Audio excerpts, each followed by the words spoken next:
Sometimes on this channel we catch a bit of flack, either because we've expressed an opinion on the dreaded topic of politics, or civil rights, which some feel we shouldn't cover, or because we're unapologetically pro-trans and queer rights and vociferously anti-forced birth. No, it's okay. I'm just waiting for the folks who claim they've been watching us for years to angrily unsubscribe after my little revelation. Are they all gone? Okay, good. Let's get on. Where was I? Oh yes, that has put us at odds with some viewers and allegedly ex-viewers who confusingly drop by to go all shouty bob in the comment section, even when they've never actually interacted with us before. These folks feel that these aren't topics for a transportation channel. Why are you talking about oppression? We just want to see sexy Elon.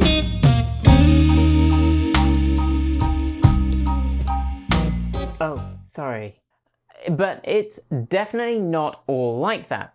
In fact, when we decided not to attend a Cadillac event in Utah, which, thanks to the recent SCOTUS ruling and its trigger laws, became a forced birth state while we were en route to the event, the majority of you who spoke up on our decision were in favour of it, not against it. So thank you. Nikki has already talked. Wait. No, she's ranted about why politics and EVs are inseparable. We've made several videos about why politics matter in a cleaner, greener, safer and smarter world, but today we're going to discuss an adjacent sphere: ethical consumerism. Yeah, we're going to go all good place and talk a bit about the challenges of picking an ethical means of transportation. But first, Transport Evolved's fully independent blend of fresh as a daisy news, reviews and context is supported by viewers like you. So go ahead and click like, subscribe and ding the bell, and if you can, hang out till the end of the video when I'll tell you how you can support the channel. Today we're going to try and answer that question and discuss it with you, and that is something that will mean we'll be touching on politics, ethics, opinion, things that aren't really normally the purview of a YouTube channel that focuses on transportation. But there are other channels that do, and you know, I'd like to take a little tip from them, so let's take a look. The Oxford English Dictionary defines ethics as, no Kate, that is a copy of modern culinary art, it just looked really good on camera. Ethics and opinions are like art and architecture. What you consider good is all highly individual. What I or anyone else thinks is ethical will not necessarily be what you or your partner, or indeed your chicken, thinks is ethical. Politics, as I'm sure those three of you still watching are aware, have had a significant impact on the transition to electric vehicles. From the massive subsidies that go to keeping fossil fuel companies afloat and gasoline costs at least somewhat affordable, the policy decisions that allow fracking companies to pollute the hell out of a region with no recourse for the public to get recompense, while those same companies get enormous tax breaks, to the decisions by some countries to allocate rewards like HOV lane access and funding, either in the form of subsidies or incentives to EV drivers to encourage a transition away from fossil fuels, to decisions about where to put public transportation infrastructure, all the way down to where EV charging infrastructure is installed. All of that is politically driven. Not only that, but as we've discussed in videos on sustainability, affordability and resource extraction, energy generation and recycling, government policy can be the make or break for a nascent green industry. There's also a big subject called social cost that we have a feature coming up on soon that may have a massive impact on not just the US's transition to cleaner energy and transportation, but the implementation of it may affect countries across the globe. But as readers of the comment section will attest, exploring these discussions can spiral quickly, and what prompted us to finally produce a video on this was a pair of comments, one of which was posted after we discussed the Ford F-150 Lightning work truck that's just joined our staff car fleet. That comment hit out at Henry Ford's history of anti-Semitism and Ford's German then subsidiary, Ford Works, Cologne factory collaborating with the Germans in World War II and using slave labour. It conflated the current iteration of Ford and Ford Works history, although there's discussion of whether the US Ford operation itself really knew about what was going on in the Ford Werk plant, since it was under the control of the Nazi Party at the time. The second comment thanked us for addressing Elon Musk's transphobic and homophobic comments of late, his, quote, practices that are anti-worker, and questioned how that comment author could continue on to purchase the Model Y and Cybertruck that they planned to buy. And let's be honest, to quote Michael, not our Michael, Michael the architect and former demon. But these days, just buying a tomato at a grocery store means that you are unwittingly supporting toxic pesticides, exploiting labor, contributing to global warming. Humans think that they're making one choice, but they're actually making dozens of choices they don't even know they're making. We as a team try and do our best within our financial means to live our values. I'm one of those irritating people who collects up stuff we can't curbside recycle and ferries it in bulk to be recycled, at least where that's possible.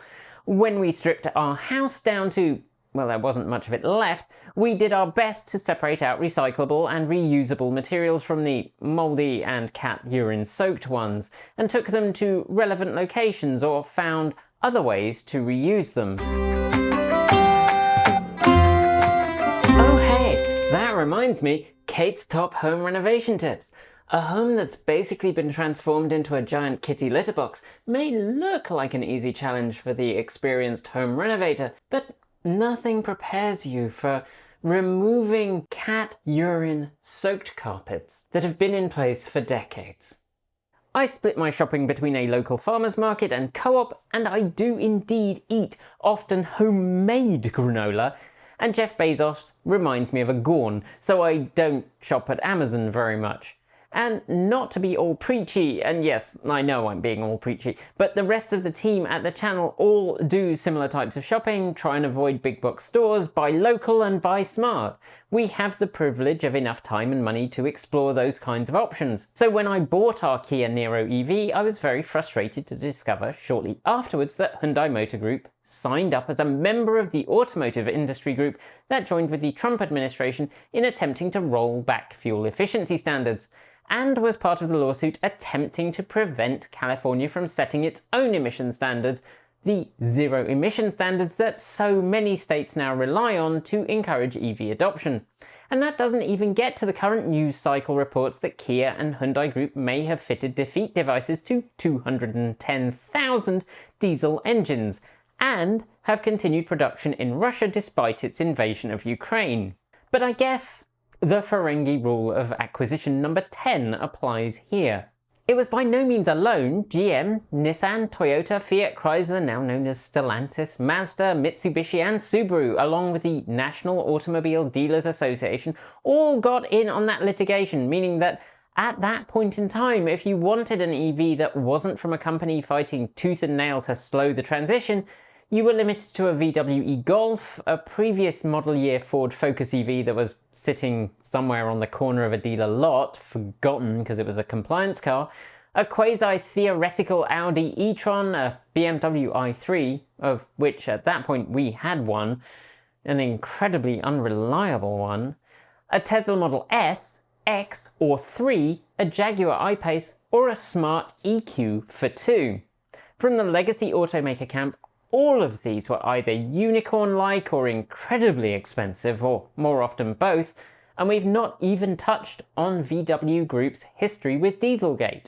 The obvious option for those who wanted to avoid that whole baggage was to skip straight to the Tesla camp, avoid the hot mess of legacy automakers, and you'd get a longer-legged, better-equipped, ground-up EV that was, to be honest, far more easily available. But for anyone who's followed my house building antics over the past 5-ish years, you'd know that I wanted something that was at the very least a hatchback. Really, a modern electric Ford Ranger would have been ideal, and at that time the Model Y was nary but a glint in Elon's eye.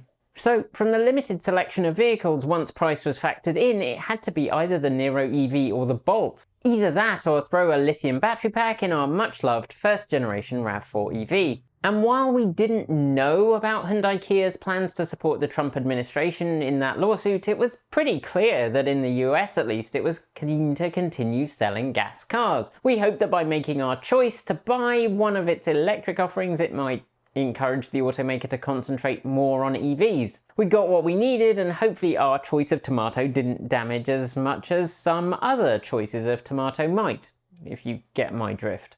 And in the same way as my opinion of Kia was negatively impacted by its choice to support the Trump administration's push to destroy the planet quicker, Tesla CEO Elon Musk's recent homophobic and transphobic comments have had a negative impact on perception of the company by some on the left. And since you all have asked about the tweets, having not seen them, a warning, I'm going to share some of those on screen now. Apologies to our queer viewers, I know many of us have seen these ad nauseum. These comments appear to have come about after his now estranged daughter came out as transgender, something that seems to have caused him difficulty with acceptance, to put it politely. And this has come in on top of repeated allegations of a profoundly racist working environment in more than one Tesla factory. This, along with his recent support for forced birth Republican candidates and the decision to build a gigafactory in Texas, demonstrate that the actions of a company or its CEO can significantly impact the way that a company is perceived. But in that support for politicians who do not support bodily autonomy, Elon is certainly far from alone. General Motors and Toyota are amongst those that earlier this year were revealed to have either funded the most forced birth candidates or donated the most to anti-choice candidates. In the EV market, there's a significant percentage of buyers that truly care about the way that companies behave, not just their pretty words. They care about how those words are enacted. And it's pretty clear from online discussion, not just in our comments, that people are fairly much fed up with companies that say one lovely thing, then enact the Ferengi rules of acquisition. For me, I certainly try to find alternatives to some companies and absolutely will not shop or buy products from some others. Hobby Lobby and Chick-fil-A spring to mind because of both companies' extensive history of homophobia and opposition to women's rights. But, all that said, Elon is not Tesla, Tesla is not Elon. For myself, I am concerned about how his tight control over the company and his ethical stances will have been embodied in the company's policies and actions, concerns not assuaged by LGBTQIA former Tesla employees who've contacted us to express that Tesla's perfect score wasn't what they experienced in practice. But really, it's Tesla's anti-right to repair position that left me, personally, leery of having a Tesla. I like that if a bit of my Kia breaks, I can just order it from any number of Kia dealerships, and if one won't sell me one, another one almost certainly will. So while I might not want a Tesla right now, our comments are filled with others that feel that Tesla's positive impact on the shift to renewable energy and sustainable transportation is the most important factor. And the fact that Tesla does not and has never built gasoline cars is the most important thing for them. And that's okay. That's just as valid a choice as my choice to buy from a legacy automaker. For me, the important thing is to make considered choices, to be the best human that you can be. At the end of the day, it's a decision only you can make, and it's complicated. Your big revelation is life is complicated? Yeah. I guess this video could have been somewhat shorter. That's it for today. Thank you for watching, and we'll be back with more soon. If you liked the video, please consider giving it a thumbs up and sharing it with your friends. And don't forget to leave your thoughts below or in our free to join Discord chat room. There's a link in the video description. And if you really liked it, why not leave us a super thanks? It's easy to do, and everything you send goes towards helping us make great content. If you haven't already, make sure you're subscribed to this channel and our other channel, Transport Evolved Take 2, and give the bell a gentle ring to make sure you're told when our next video goes live.